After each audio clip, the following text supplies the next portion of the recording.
Allow familiar faces and new friends making their way into our little virtual town hall on a Friday for our fortnightly tech talk with myself, Peter Lewis, my good friends Lizzie O'Shea from Digital Rights Watch and Dan Stinton from Guardian Australia. And in a minute, we'll be getting into what's been a really big week in the world of big tech, maybe a definitive week. Before we get cracking, just want to pay my respects to the traditional owners of the land of which I'm sitting, which is the Gadigal land of the Eora Nation. And wherever you are in Australia, I know that you will join me in paying respects to elders past, present and emerging, and recognise that the land that we were all on was never ceded. Special shout out to Lizzie and all our friends in Melbourne who apparently it's halfway through, which must feel like, you know, something. The 21K mark in a marathon. We're having a little water break and then we're going to power through to the end. Have you done one of those? I've done 2. Wow, there you know all about it. So if anyone wants endurance advice, they can contact Lizzie at Morris Blackburn offline. For those who haven't used it before, this is a really safe space to have complex conversations, support each other, grapple with big ideas and be involved in the conversation. So we encourage people to turn their cameras on, to go to gallery view so that you can see we've got 120 people in the room already. Use the chat to introduce yourself to other people. Let us know where you're from if you're here for the first time.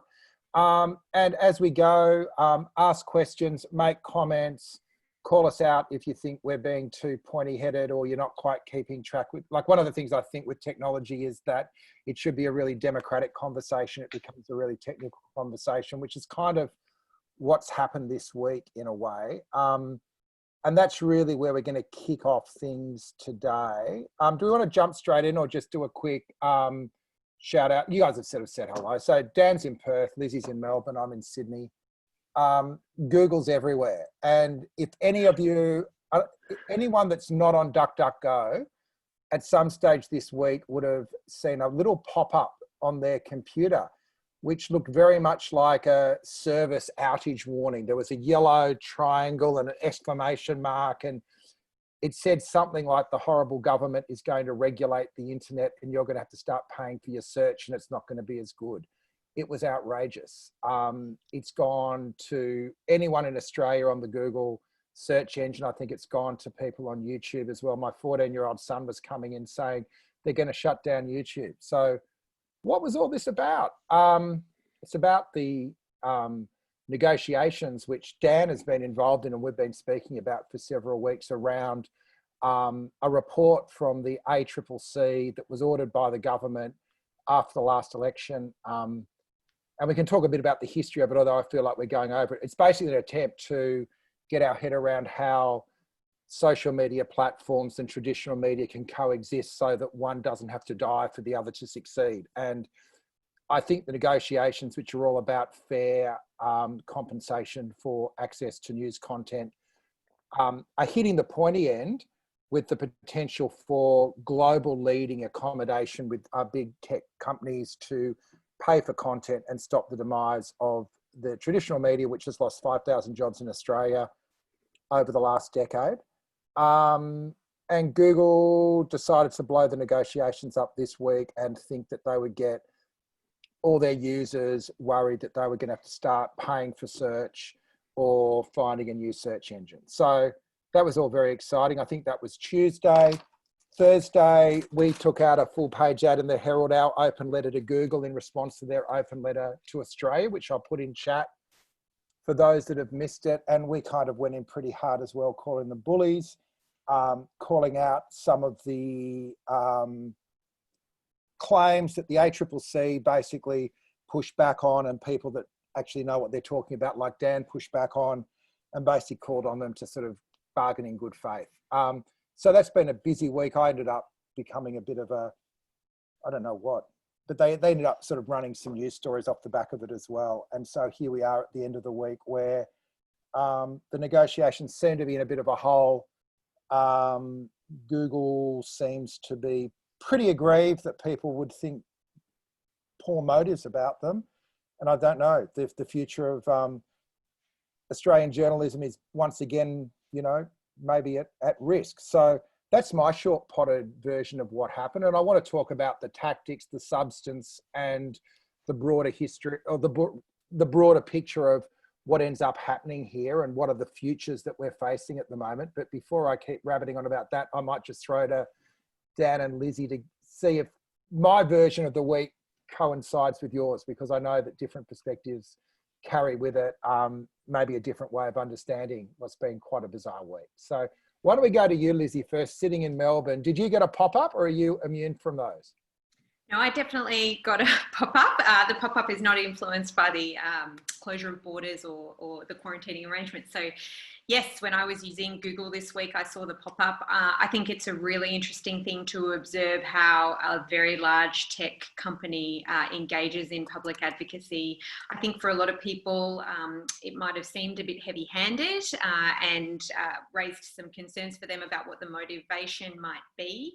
So I think it is very difficult sometimes for these very large companies that a lot of people know have potential problems that they present for enjoying online life in a democratic and kind of a rights-based way. We just came off the back of a bunch of hearings in the US that kind of looked at some of these issues. So then to see a large company advocating a particular view, I think does perhaps raise concerns for lots of people who are reading that, perhaps not what the company expected. I mean, the other part of this, of course, is that there are large media companies who've got their own interests that they're advocating for through the course of this particular dialogue. You know, there's entrenched media, and as we might wish to call them, or Dan might wish to call them something different, but large media organisations who dominate this space, who've been agitating for this kind of change for a long time. And I think there are a lot of people who are kind of left out of the conversation as a result, including smaller content creators, and then of course people who consume the news, who want transparency about how it's created, how it comes before them, and the arrangements that might be going on behind some of these digital presentations of news. So, you know, that's the voice I think probably my job here in this conversation is to advocate for, the everyday consumer who, you know, has an interest in transparency and accountability, that might be both concerned about the power of big tech platforms, but also worried about how maybe large media organisations are dominating these discussions. As a representative of a large-ish media organisation, Dan, so I know you're a little bit constrained in how into the weeds you can go on this, but let's just top line, what did you make of Google's play this week? Look, it was surprising, and I think I've already gone on record previously by saying that I think their open letter was misleading, because I think that's exactly what it was, and I think that's been a pretty unified position from the media, from the news media. Look, there were three problems that I saw with the open letter that I assume most people on this conference have seen, because as Lizzie said, and you said, Peter, they basically published this to absolutely every Australian that was online this week. So it's a pretty big reach. So I won't go into the details, but I will say three things that were wrong with it. So firstly, the letter claimed that it would result in and I quote, dramatically worse Google and YouTube. So what's the first point on this is that YouTube is not even covered by the draft code of conduct that the ACCC released a few weeks ago. So I'm not sure why YouTube is part of this. I think that's inaccurate. And it claims that it's going to result in a dramatically worse. Now, it's sort of unclear what they mean by that, but there's a couple of things they point to. So the letter claims that publishers will be able to artificially inflate their ranking in Google search results. There is nothing in the code which gives publishers that power at all. The closest it gets to is that it compels both Google and Facebook to give 28 days advance notice of material changes to their algorithm, which are going to result in a material change to the traffic that news publishers receive from their algorithms. But it's certainly not giving in any way preferential treatment to news publishers, which I think it was implying. And it also implies that Google was required to hand over consumer data to publishers. And again, nothing in the code compels Google to do that. There is, I think, what Google is referring to there, and I think perhaps a slightly misleading way, is there is a compulsion in the code for Google and Facebook to provide to publishers information about the consumer data that they collect from publisher content. But the purpose of that is so that that can inform the subsequent commercial negotiations, because this data has value, and therefore we don't actually know how much consumer data is being collected by Google and Facebook from our content. And so therefore there's just a compulsion on them to tell us what they are collecting. But there's certainly absolutely no requirement for them to hand over that data to publishers. And I would make the point that even if that was in the code, it will be subject to Australian privacy laws. So I think there's just those inaccuracies. I question the strategy, but I assume, as you pointed out at the start, Peter, this is something about, this is the beginning of Google trying to get the public on side with their position. And I think that is the result, largely because this code in its draft form, I think, has done a really good job of correcting that power imbalance that currently exists between Google and Facebook, and is going to actually force them to negotiate with publishers for the substantial benefit they receive from our content. Keep going. Sorry. Anyway, that's it. No, there's a lot more, but we'll stop there. Look, keep going. And I do want to get into the merits of the code, because I think some of the feedback that I've received from our intervention last week is I'm defending something that I shouldn't be defending. So let's just stay where Google is at the moment. So as a long-term political campaigner, what they have done is gone through a complex piece of legislation and pulled out bits that then they amplify and work through to the worst case scenario, which is what you do in a political campaign. The bit that I found most galling, though, about the public communications in that open letter was it was devoid of context. So it did not place what was happening in the context of our democratically elected government inquiring into the best way to provide a long-term future for the media to coexist with the social media platforms, and had gone through a process that had led to a report which was rigorous, and you might not agree with all of it, which had led to voluntary negotiations, which is leading to a mandatory code, which excludes the ABC and SBS and small broadcasters, a whole lot of people. So again, not necessarily agree with it, but it is a pathway to something of significance, which is this idea that the content that media organisations and journalism produces should be valued in a world where the business model behind their production has actually been eaten away by the advertising algorithm. So I know you can't, there wasn't even a mention that they were responding in a context of a major review.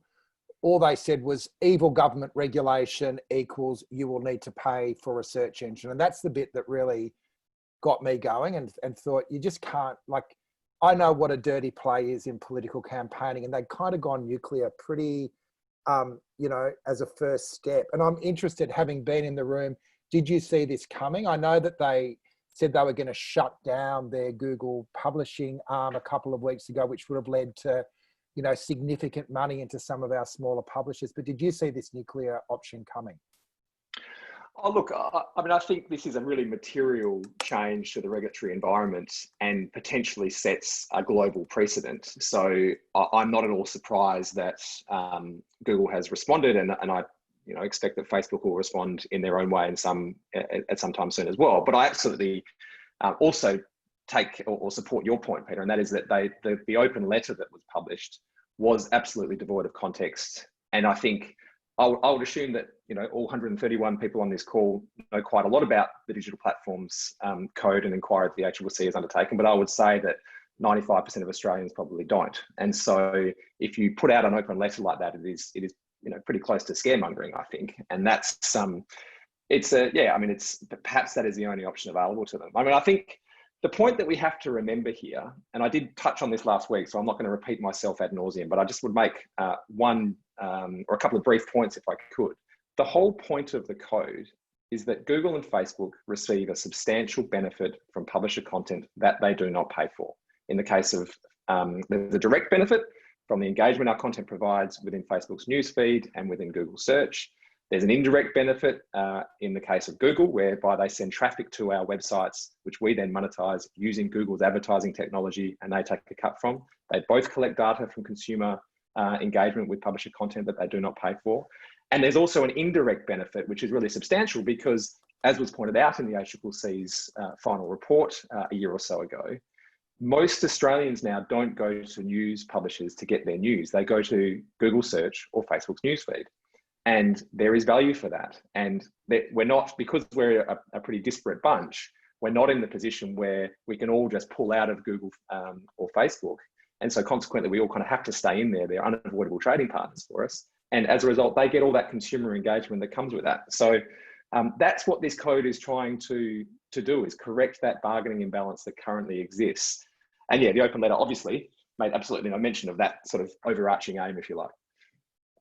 Lizzie?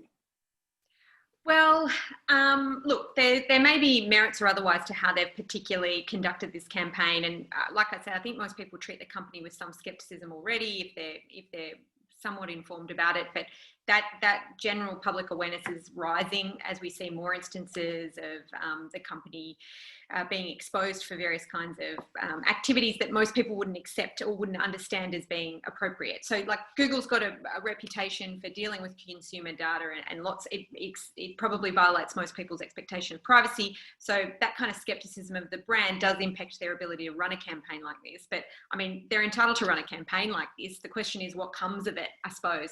And one of my big concerns about what you've just talked about, Dan, is that what we are seeing is an entrenchment of a model of journalism that is reliant on advertising for revenue. And that, I think, is the big problem with this. There's a couple of big problems with it, I think. One of them is that. So it's assuming that advertising is going to be the way in which we fund journalism going forward, rather than perhaps thinking outside the box and looking at other ways of doing it. The other component is, of course, that it does entrench particular power dynamics within that model of journalism. There's only certain kinds of organisations that are entitled to have the access to this code in the legislation. So you have to meet certain criteria and become a certain kind of organisation. That usually requires that you've got a certain amount of turnover, that you do a certain kinds of activities. And one of the things that I think is interesting about the digital age and particularly, the internet, is that we're creating content that is in all sorts of ways political, informative, interesting, that often comes from, small fish in the context of these large media organisations. So the idea that we consume news through traditional mastheads or gatekeepers, I think, is a mistake. It doesn't understand the kind of the environment of information that we consume as users of the internet in the digital age. And my worry is that this leaves a lot of people out of the conversation, and it also entrenches a particular way of delivering news with their own biases and their own problems, and it does so trying to put in place for future generations of people an idea that subsidy, the subsidy for that model, will be user data that is essentially valuable because it facilitates advertising, and I think that's a big problem. Can I respond, Peter? So there's a lot there, and I want to respond to a couple of those points. At the beginning, you made the point that you're concerned that this code potentially encourages publishers, if you like, to maintain their sort of advertising businesses to some extent. I'm paraphrasing, but hopefully that's broadly accurate with what you said. Look, I'd just make the point that publishers, I said this again a fortnight ago, but publishers can walk and chew gum at the same time. So for us, more than half of our revenue now comes from consumers, what we call reader revenue. So primarily in the form of contributions, voluntary contributions because people believe in our journalism, or in the form of digital subscriptions if they want an ad-free experience, for example, or something along those lines, both of which are growing really strongly. But still about 40% of our revenue comes from advertising, and there's nothing wrong with that. I mean, you can do advertising in a way which is not reliant on the exploitation of consumer data and with respect to consumer privacy. I think what this code simply does is, so look, from the Guardian's perspective, and I think from most major publishers' perspective, we're pursuing both strategies, right? We think you can do advertising well, and you can do it with respect to consumer privacy, and you can grow consumer revenue. What this code does is a third part of this, if you like, and that is that because of the significant market power that Google and Facebook have, they are getting a substantial benefit from publisher content and journalism, which they are not paying for. We're simply seeking a fair payment for that. And so I don't think it necessarily follows that we're all going to double down on advertising because of it. I think we're all already pursuing quite diversified revenue strategies. But I think we're all at the same time thinking that you can do advertising well going forward. So hopefully these three streams become quite material contributors to our business going forward. On your second point, Peter, stop me if I'm rabbiting on. You go, you know more than me. On your second point, I mean, I take your point, Lizzie, about, publishers have a pretty loud mouthpiece, don't they? So, and we've been able to use that to our benefit in this circumstance where, we are the producers of premium content that are going to be the beneficiary of this code in a way that, small and independent content creators aren't. Of course, this is what I would say, but I would argue that news content is the most important kind of content, particularly civic journalism, obviously. And so I think that is appropriate that we are being considered. And I will just make one last point on this, and then I'll shut up. The threshold that you have to meet in order to qualify as under this code as a publisher is you have to be generating $150,000 worth of revenue. Now, to be clear, that is not a large publisher. That is a very small publisher. That can often be a one-person operation in a regional town. So I think it actually does, at the level that it's currently set, it actually does encourage smaller and diversified media in a way which I think a lot of people had concerns that it wouldn't when this started. It's not just going to benefit the News Corps and Nines and Guardians of the world. It's also going to benefit a lot of the smaller independent regional publishers as well. And I think one of the challenges in the politics of this whole issue is that, in a way, the Guardian's lining up with News Limited and the Morrison government, and it just doesn't smell right somehow. And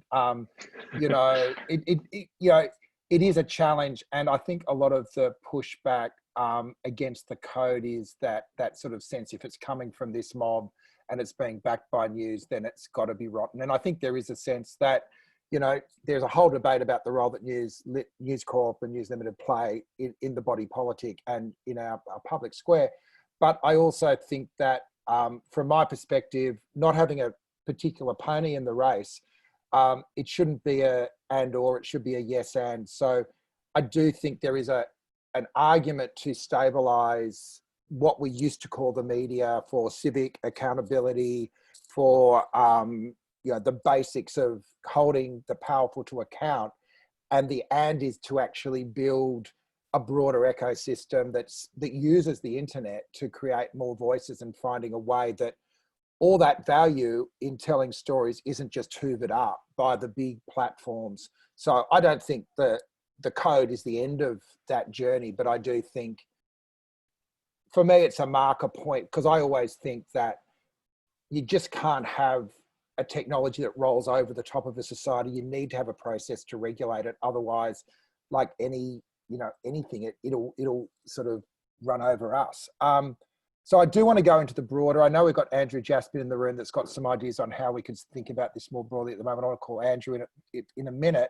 Before that, one of the people that gave me some really constructive criticism on Twitter yesterday was Dylan Lindgren, who had a series of questions about our interpretation, or my interpretation of the code. So I did ask him along, and I'll just unmute you now, Dylan, if you want to come on camera and sort of give a counter, because that's what this is all about. Yeah, hey everyone. So the first thing I want to say is that, I echo what Lizzie was just saying there before. I'm actually really not a big fan of Google. I use DuckDuckGo, I use Apple stuff.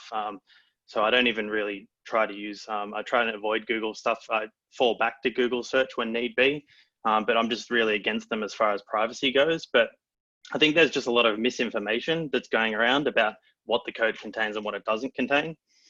Even before there was the reference to YouTube not being included, but it actually is included. There's a quote from Rod Sims himself. So he said, they can close Google News service, but provided there's any news at all, domestic or international, shown on Google service, such as search or YouTube, which Google owns, then they're caught in the code and all the mechanisms. So it definitely does include YouTube. It gives full access to the treasurer to be able to decide what is a digital platform and what isn't. So it just really needs to be, you basically just need to read the code. That's all I'd say. But another thing is that as far as what is news, so basically once you get determined as a news provider, you basically need to submit any kind of, so if you write a news article, if you get deemed as having provided a news article, what will happen is that any other stuff that's not even news, you have to get paid for. So say, for example, if The Guardian, for example, they're obviously a news organization.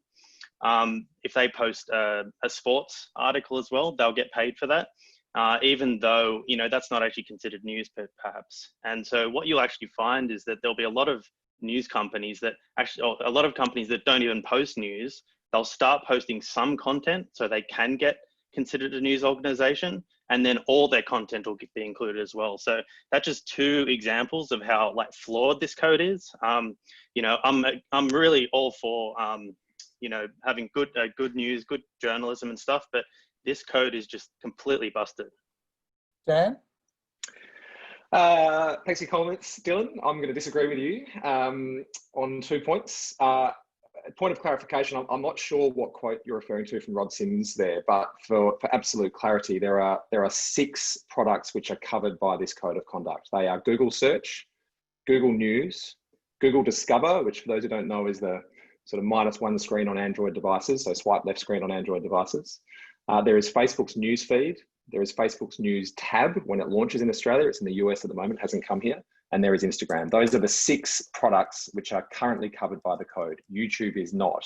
Although, Dylan, I think, acknowledge that the way the code is drafted currently, the Treasurer has the right to nominate both new digital platforms and new digital products to become part of it. But at this point, YouTube is absolutely not covered. It is not part of the code in any way. So I'm not sure what Rod was referring to there, and I haven't seen that quote, but so I'll leave that there for now.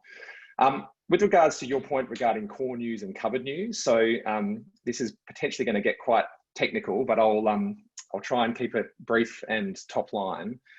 You're absolutely right, Dylan. What this does is it basically, in order to qualify pass what's called the content test, you have to be producing predominantly, so more than 50% of the content that you produce as a news publisher needs to be past this core news test, and that's effectively civic journalism. So I don't have the definition in front of me, but it's effectively reporting on politics, crime, local events, those sorts of things. The kind of things which I think most people on this conference would understand as being serious journalism, if you like.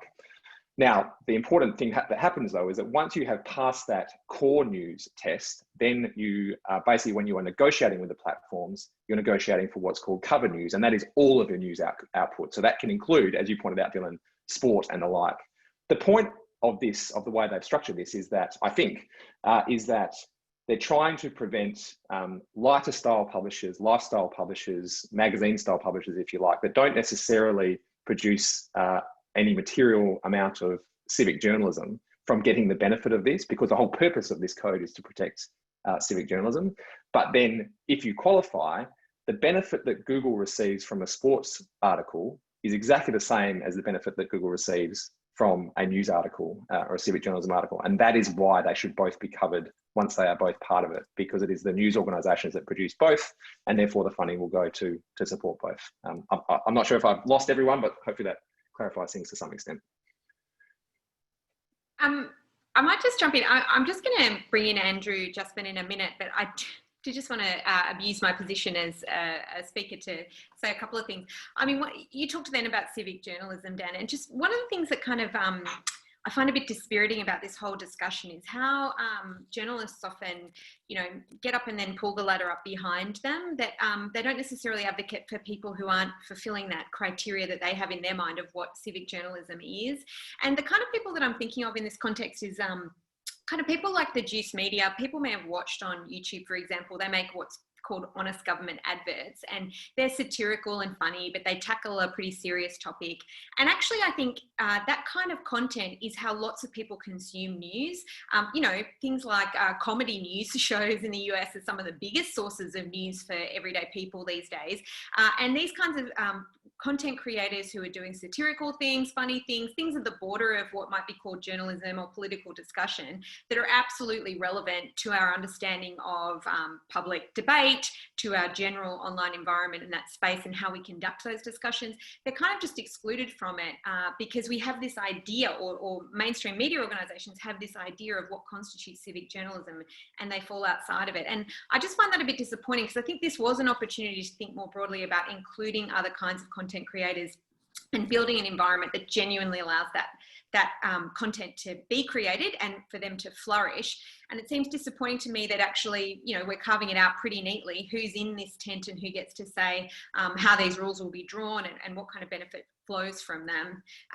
Anyway, I'll leave it there because now I'm starting to rabbit on, and I'm gonna again not allow Dan to come back, and I want to throw to Andrew Jaspan if we could, because I think he's, you know, people may know, but Andrew was the editor of The Age and he was the founder of The Conversation. He's now at Monash University, but he's obviously a very experienced journalist, and he's been following this issue and has some different ideas about how journalism might be able to be funded differently, coming to terms with this big problem of large tech platforms dominating these discussions. So I'm hoping Peter has unmuted him by now and he might be able to chip in. Oh, Peter. Catch up, Pete. You're sacked. No, I'm doing it. I'm doing it. Here we go. Us to unmute. Have you? I've asked to unmute. This is where I might still need to unmute, Andrew. Oh, it's going very smoothly. There we go. Oh. All right, one more time. Yeah. Yeah, we've got you. Thank you.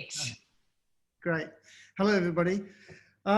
Look, I just want to make a couple of quick points. One is that I've been to visit the head of Google News and Social at Mountain View, or 3 or 4 times. I know him quite well, a guy called Richard Gingrass.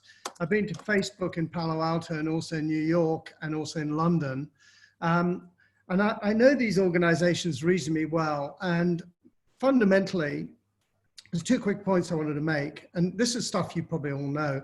But these are really advertising businesses, massive advertising businesses. And there is a real worry that I think they saw off France, who tried to interfere in their business. And I think they're really worried about what might happen in Australia, which is why they're going to fight this so hard. But fundamentally, what they've done is they've seen this advertising market, and they've been very concerned about the fact that publishers in Australia have made a lot of money in the past from it. And they've come in and they've actually, in very short order, sort of 10, 15 years, grown to take 70% of every advertising dollar in Australia. And they've basically drained the pool for advertising that supports journalism.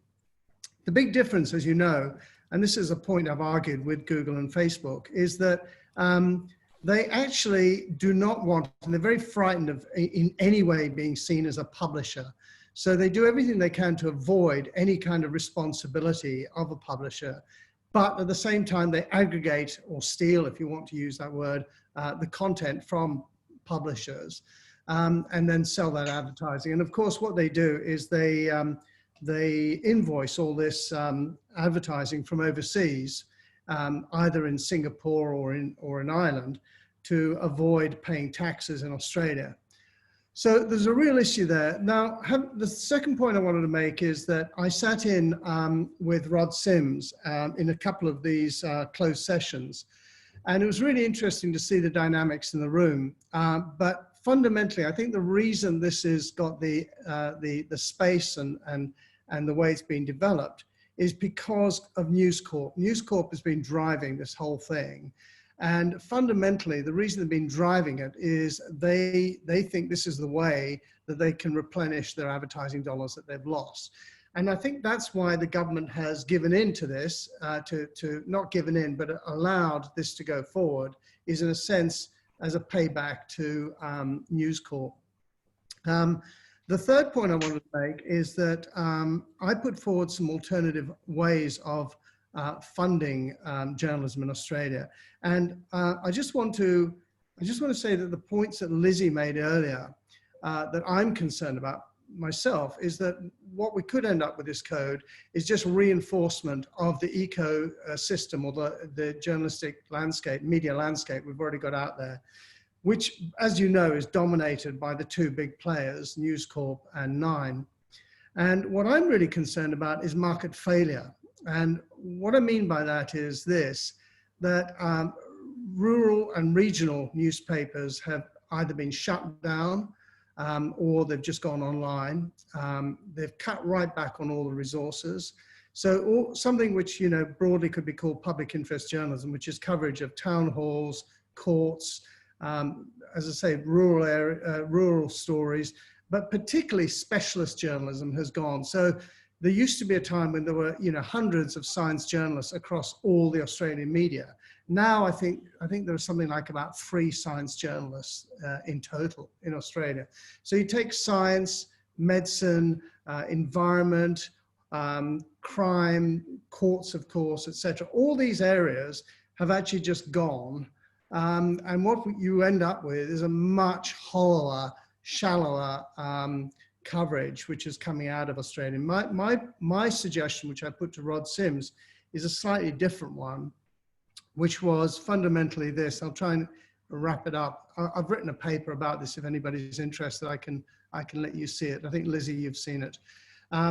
Which is fundamentally to say to these players something much simpler than the code that's been worked on here, which is that if you take the advertising that's being taken out of Australia by Google and Facebook at roughly about 5 billion a year, what we should do is introduce a sort of a community levy or a social license in which you basically say, look, you can carry on doing the business you're doing, but we are going to apply, let's say, a 10% levy on all your activities, which would put into a pot something like, let's say, 500 million a year. That would allow you to hire 5,000 journalists. And those journalists, you put their money into an independent fund, and that would not just go to News Corp and Nine and all the dominant players out there, but it would actually address market failure in the way which I suggested earlier on. So I'll just pause there because I've said quite a lot, and it's something I'm really interested in. But I am actually interested, broadly speaking, in addressing fourth estate or media failure rather than just reinforcing what we've currently got. Thanks, Andrew. I guess there's 2 points there. One is the model, and B, whether Google would react any differently if the proposition was to pay a lot of money to a journalism fund. Maybe Dan's reflection on that, like how would that alternate model, what does it smell like to you, Dan? Yeah, it's an interesting model. Thanks for the contribution, Andrew. It's something which a lot of the submissions, the public submissions, which are available on the ACCC's website, advocated for is effectively, basically having a pool of money from collected from Google and Facebook, which are then distributed by something like a copyright agency type model, which then goes to the respective publishers based on some sort of formula. I think there are 2 problems with that I can see. Number one, I think it's going to be pretty difficult to come up with a formula which is actually going to please every publisher, given the for distributing those funds, given the diversity of publishers that we have. But the second and probably more material concern I have is that that's pretty close to a tax. In fact, I think you described it as a tax on Google and Facebook. And the problem with that, and this is not my area of expertise, but as I understand it, well, I certainly pay tax, but my point is that I'm not a tax expert. I mean, Google doesn't pay tax, yeah. Well, Google doesn't pay tax, yeah, but the point I was going to make is the reason why this has been so difficult to rein in is because implementing a model along the lines of what you've suggested potentially runs foul of the free trade agreement that currently exists between Australia and the US. And I don't know, but perhaps that's one of the reasons why this is the model which the ACCC has strayed away from, because I think it's that then provides a pretty substantial avenue for the platforms to take action against this and potentially, if not stop it, at least drag it out for a really significant period of time. Hey, sorry, respond, Andrew. Dan, I completely agree with that. And I think you saw in the case of France that Trump already threatened France if they went forward with their Google tax. for those free trade agreement reasons that you outlined. By the way, my suggestions were a submission, so they're available on the ACCC website as well. But what I'm really concerned about is finding a way which doesn't just have a, because this is what News Corp wanted to do, was they essentially just wanted to make sure that that they got the dollars that they thought they were losing back into their pocket, and they have no interest whatsoever in the rest of the media, as you know. My concern really was to come up with a new fund which would support market failure, as I said earlier on, and address those particular areas where we're concerned about. And also, by the way, to allow a diversity of opinion and voices across Australia. So it's both physical coverage of areas of Australia which are not now covered, but also to allow diversity, because this is the most concentrated market probably in the world for media and news outlets. So that's a real issue which is quite particular and specific to Australia, which I was also trying to address. But you're absolutely right. I think the free trade agreement is the thing that would probably stand in the way of the suggestion I made.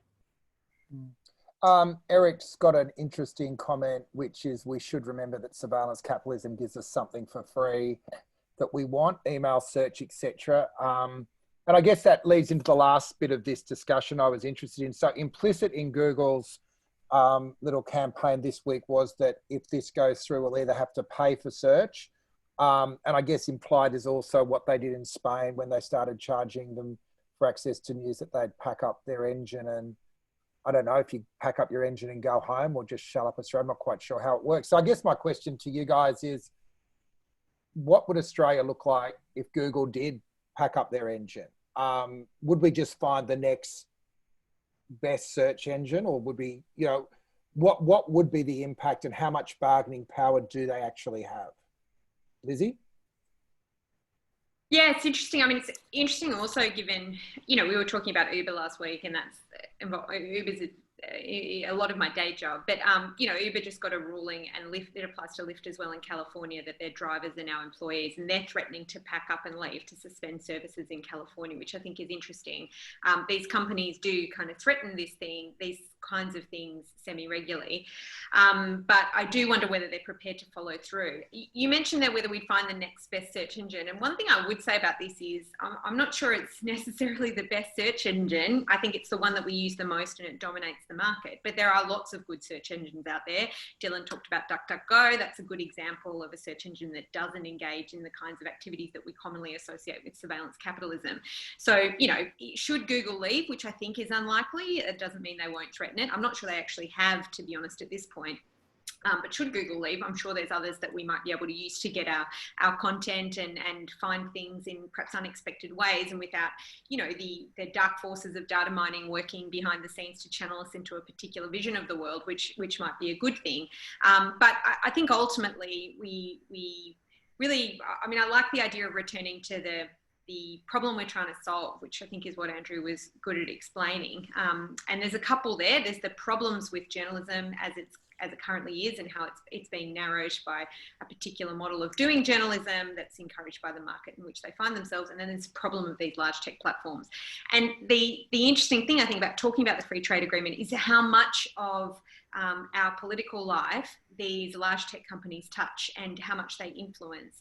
And that lots of different policy decisions might lead to lots of different policy outcomes in other settings that are quite unexpected. And so, you know, signing something like a free trade agreement, then having an implication on, you know, journalism in country towns in Australia, it's not something you'd expect, but you know, we ought to have a better line of sight on how these free trade agreements work, and it's routinely something that's been kept from the public. And so, yeah, I think it is important to realise that a lot of these topics that we associate with tech are actually topics that cover all of our lives in lots of different ways, and that's important to keep in mind as we discuss these topics. The question kind of reminds me of that terrible ad. It must have been from the 80s. Imagine a world without advertising and everything was Soviet grey, and it actually looked kind of awesome. Lucie, who's on the line, actually has lived in Czechoslovakia, where there is no Google. Lucie, you want to tell us a bit about what filled the gap there? Hey, for those who don't know me, I'm Lucie, and I work at Digital Rights Watch. So I'm an insider from Lizzie's camp, infiltrating the conversation. Yeah, look, I mean, we do have Google. Google is accessible, but the thing that happens in Europe is due to the language diversity and some of the challenges. There's a lot of national level platforms. And I worked in Brussels for several years, and we ended up sort of having to face the difficulty of the European Commission trying to aim all reforms towards Google, towards Facebook, towards Twitter. And it just ended up being a really hard level sort of lift for these small platforms who exist on the national level. So in Czech, we have Seznam, which it technically translates as index, and it does everything from its own. It doesn't rely on the Google algorithm at all. So it has its own indexing. It comes with its own email, its own social network. It now comes with its own like video, and now they also do news internally. So looking at little examples of how these sort of models look at national level has been a really fascinating exercise for me as someone who navigates the space. And I guess my concern, I mean, I echo everything that Lizzie and I think Dylan and Andrew have said, but my concern is what does this do, to the potential of developing something like that in Australia? At what point will, the sort of regulatory focus on these giants and not proportionally, I think it should be focused on privacy and data protection. I think surveillance capitalism has really run away. But, what does it do to sort of domestic innovation, and what does it do to the environment of local content creators and how they engage with these? And it's not just, you can focus about Google and Facebook right now, but it's Twitter, even regular RSS feeds, right? Like anything that exists in that space could feel the repercussion. Daniel, you what's life without Google like for you? Well, it's pretty different, but I think life goes on. It wasn't that long ago that we didn't have them, remember? But I think, perhaps unsurprisingly, I differ slightly from Lizzie's point earlier, and that I think that, with great respect, Lizzie, but I think that Google is the most superior search engine by a very large factor compared to all of these other ones, by virtue of its market power and by virtue of the data that it is able to collect on consumers. By the way, I'm not advocating this. I'm not saying it's the right thing, but I'm just saying I think that it is the most effective at sorting the world's information, which is their goal, because of that, because of the fact that they've grown so big. And it's self-reinforcing because they're so big, because they touch so many consumers, they collect so much data, they refine their results so much better that I think that it's a far superior search engine, and that is the reason why it's dominant and increasing its dominance. But I would just make a couple of points. The point you made, Lucie, about the focus being on this code, I think is a good one. In fact, I've been speaking about this earlier with Lizzie and Peter, and that is that it's important to note there are two other substantial developments that have come out of the ACCC's digital platforms inquiry. The first one is substantial review of the privacy regulations that currently exist in Australia, and in my view are wholly inadequate to the digital age. So as I understand it, there's going to be an announcement from the government on this in the next month or so. So I think watch this space, because I think we're going to see something like GDPR or California's privacy law coming to this territory pretty soon. And I think that's a welcome step, because it's going to give consumers more control of their data. And I think wind back some of that surveillance capitalism, which I think we're all concerned about. And the other part of this, which significant development, is there is another advertising technology inquiry, which again was recommended by the ACCC off the back of the original digital platforms code, and that's underway at the moment, which again will address some of the market power concerns that I think many of us have. Yeah. So I reckon we're crossing over, and I don't think it's necessarily camps, but perspectives. So let's just round this off by just a bit of a reflection on the political economy of what we're talking about. From where I sit, this is about trying to find some ways of putting some structures around the way that these really big global corporations operate and how they operate in a local democracy. I think the other school of thought is it's just a bit of rent seeking between big tech and big media. And so I wonder if there is a bridge between those two mindsets, or if we are kind of going to end this kind of agreeing to disagree. Like where I sit, and where the reason that I think Centre for Responsible Technology got involved this week was just that, I guess my default, which might be again a bit different from Digital Rights Watch, is that thinking through regulation in the public interest, I think is almost a condition precedent of getting our sort of public square back working the way that it needs to deliver a vibrant democracy.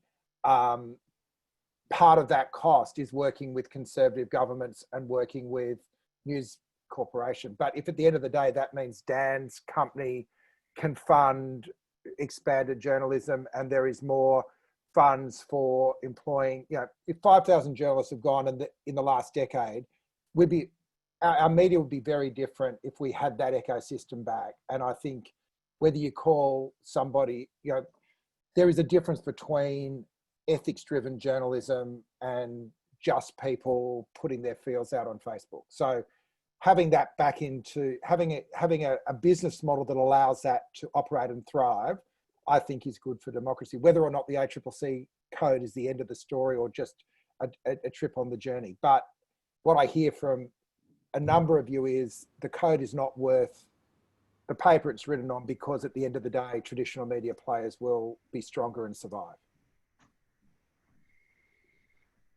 So how do we resolve that? You've done your best there.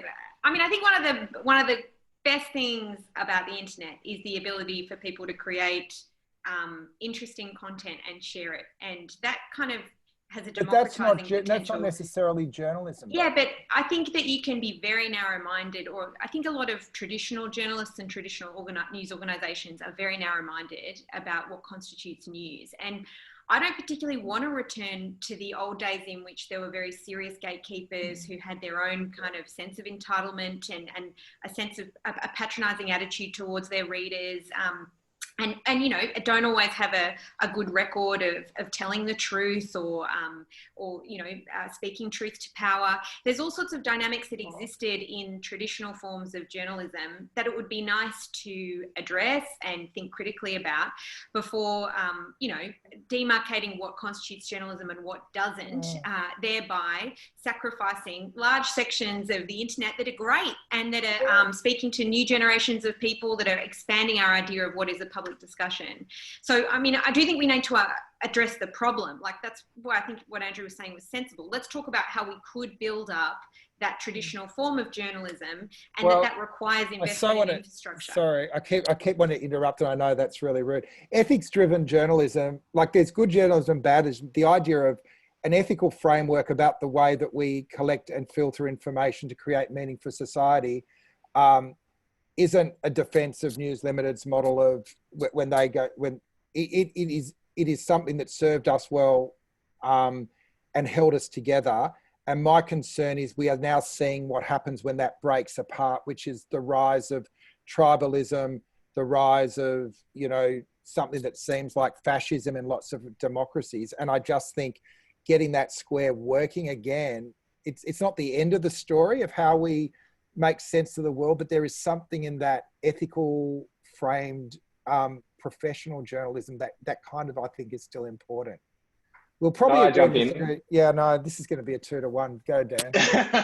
Well, I'm normally outnumbered, so this is a welcome development, by the way. So, but I mean, I just have to reinforce that point, because professional journalism is a craft. I'm not for a second suggesting there's not value in those other kinds of content that you've touched on, Lizzie. There is, absolutely. And one of the benefits of the internet is the democratization of content, and the fact that the gatekeepers, that there aren't those traditional gatekeepers, although increasingly they've become Google and Facebook, right?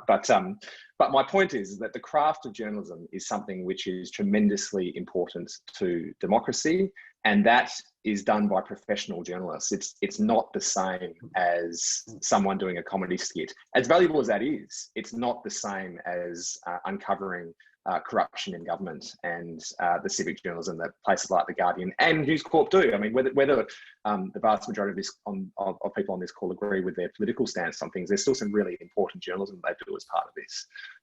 So I think that deserves protecting. And the last point I'll make on this is, this code is just the start. I mean, this code is the start. There's a privacy regulation review to come. There's the advertising technology inquiry still to come. this is going to be a never-ending battle. The point is that this space, technology broadly, is largely unregulated. It's largely the Wild West at the moment. Technology has, in the space of a decade or so, become central to our lives, and yet it is unregulated. And we just have to catch up. And so I don't think it's zero sum. Let's start with the code. Let's help journalists out and funding of journalism now. And let's keep going. Let's go with the privacy regulation. This is going to be a never-ending path of trying to keep up with where this amazing technology is taking us. And the final question just for both of you, and I'm interested in people's views in the chat too.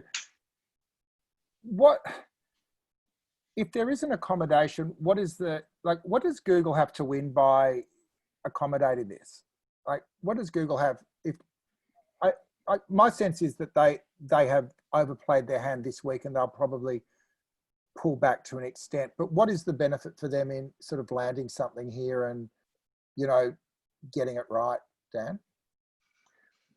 Well, I mean, doing the right thing and entering negotiations with other publishers fairly so that journalism can be better funded into the future. I mean, I think, look, I can understand why Google and no doubt Facebook in time are going to want to fight this, because it is ultimately going to make their businesses less profitable. But it's just correcting a bargaining imbalance, which I've outlined in some detail, so I won't go into again. But the outcome of that is that we're going to have more funding for journalism. That is a good thing. Lizzie, final word? Well, what I would say is that I think the writing's now on the wall for lots of large tech companies that unless they come to the table and talk realistically about regulating some of their activities, they may face knee-jerk responses from parliamentarians. And that's why, you might have noticed over the last 2 years, we've really seen a shift in how these platforms talk about things. Mark Zuckerberg penned an op-ed some time ago now, but talking about the need to regulate his platform, which would almost be unimaginable before 2016. And it's becoming more pressing now. And I think that these large platforms with someone like Elizabeth Warren having a pretty decent crack at getting nominated for president on a basis of breaking them up, unless they come to terms with finding ways to regulate themselves, in partnership with government, they may be locked out of that conversation and get things that they don't like. So, if you were a strategic thinker within these platforms, that's what I'd be imagining. And I think what then our job is to advocate really hard for those who might be left out of the conversation, the users, consumers, protecting people's digital rights like privacy, having sovereignty and control over your data, rather than allowing regulation to happen that essentially preserves some of these power dynamics moving forward. And that's where I think the conversation should go. And you guys have both talked a couple of times about, this is the starting point, then we move on. And what I would love to see from traditional media organisations is a real commitment to adding on there to protect different kinds of content producers, to protect consumers, to advocate for those causes, because I just wouldn't want it to be seen as something that's for someone else to do when these organisations get to benefit from this first step in this direction. Yeah, I think we're all in agreement. This should just be a wealth transfer from big tech to the Murdochs. Anyway. Can you imagine anything worse? Oh dear, sorry. I haven't had my lunch yet. Yeah, no. Last word, Dan, we're rounding out the hour. Oh, I think I've said more than enough. Yeah. I've got nothing really more to add. Okay. Although here to Lizzie's last point, I think let's hope that media organisations, if they're successful through this code, do continue to advocate for the other changes that I think are needed. I'm pretty confident that certainly in the Guardian's case, that's going to happen. Great. Thanks, guys, for being part of it. Andrew, one last point. Were you putting your finger up there or just... Yeah. I can. You're still on, right? I was just going to say that I like Dan's analogy of this being a Wild West right now. And I think there is going to be some huge changes coming along. I do think the likes of Google, to say that their job is to, as Dan said, to sort the world's information, is actually just putting a spin on what they are, which is actually a big advertising company wanting to do even better and be rapacious in the way they do that. But I do think there's some new models evolving. I really like the Guardian's model. I have to say, Dan, I'm not saying this just because you're there, but I don't like paywalls. I'm against paywalls. I do think we've got to find new models. And at the conversation, I actually made a point of not accepting advertising. I just want to finish with this point. Advertising, it leads to a dependency culture on advertising, and it can also be hugely corrupting as well. It can, I felt the pressure, particularly when I was at the age, of being told why I should do things and why I shouldn't do things. As in, if you do a review of this new car, there's going to be $1 million sitting behind that. If you don't, you're going to lose the money. So we have to move away from that model. And that's the kind of interesting territory I'd like to get into, and happy to be part of in the future. But that to me is where we've got to really focus on. Great. Thanks, Andrew. Thanks for joining us today. Thanks, Lizzie. Thanks, Dan. Thanks, everyone that was in the room for a great conversation. And it's great that we don't always just sit here agreeing with each other, because that's how we get our head around the complexity of, technology.